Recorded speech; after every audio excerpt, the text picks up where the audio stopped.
suite du cours sur le marché du Forex. Dans cette nouvelle vidéo, nous allons voir les différents produits échangés sur le Forex. Tout d'abord, il est important de comprendre que toutes les devises sont échangées sur le Forex.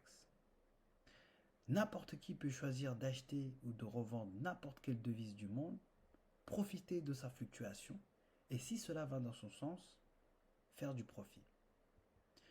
Lors du trading sur les différentes devises, vous achetez toujours une devise et vous revendez l'autre.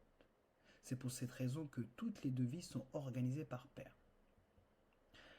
Avec la paire de devises, vous comparez la valeur d'une devise à une autre. C'est ce qu'on appelle la cotation de deux devises différentes. Par exemple, prenons l'euro USD.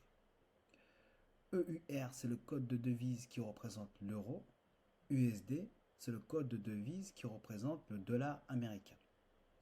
Euro USD signifie que vous comparez la valeur de l'euro contre la valeur du dollar américain.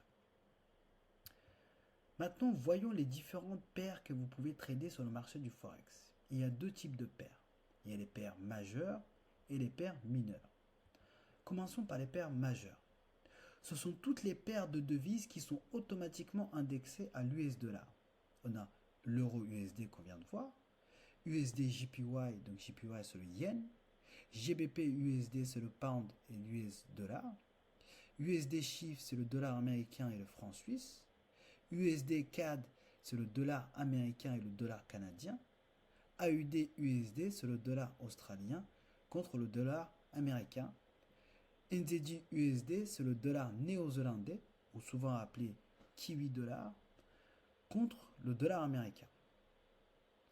Ensuite, nous avons les paires mineures. Ce sont toutes les paires échangeables entre elles sans avoir besoin de l'indexation au dollar américain. Nous avons les paires mineures incluant l'euro, euro JPY, euro GBP, euro AUD, euro NZD, euro CAD, euro Chiffre.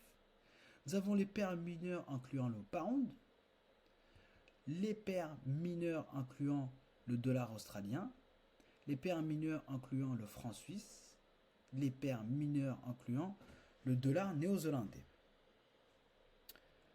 Ensuite, nous avons ce qu'on appelle les paires exotiques. Ce sont toutes les devises de pays émergents associées à une paire majeure. Elles ne sont pas faciles à trouver et sont rarement échangées sur le marché du Forex. Nous avons par exemple le dollar hongkongais, le rand d'Afrique du Sud, le pesos mexicain. L'exemple que je viens de vous donner, c'est juste une minorité de paires exotiques qui sont le plus souvent tradées, mais sachez qu'il y en a beaucoup plus. Ensuite, il y a ce qu'on appelle les commodités.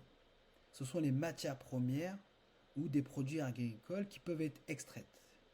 On a par exemple le pétrole, le gaz, l'or, l'argent et d'autres métaux précieux. Maintenant, vous avez une large idée des différents produits échangés sur le marché du Forex et ceci va conclure notre cours. Rappelez-vous que l'apprentissage est un voyage. Il vous faudra du temps pour bien assimiler toutes les subtilités du marché du Forex. Mais sachez que si vous vous engagez à regarder ne serait-ce que 10 minutes de vidéo par jour, vous pouvez déjà voir des résultats au bout de quelques semaines. Je vous remercie, on se retrouve très vite dans une prochaine vidéo.